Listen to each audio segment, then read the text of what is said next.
paano mo nahanap yung part-time mo? Natulungan ka ba school or tinulungan ka ng mga kakilala, family, relatives or network?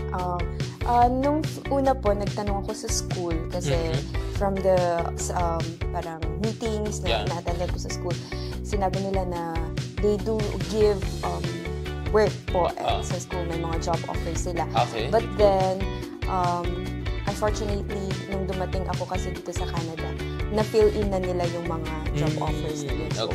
So mag-aantay pa ako ng another semester. Okay. So, with the help of my tita, saan kami nakatira ngayon. Yes.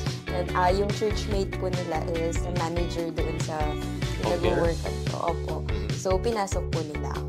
Wow, congrats. So, alam nyo na yung power of network. Yeah, network talaga. Yun ang importante dito.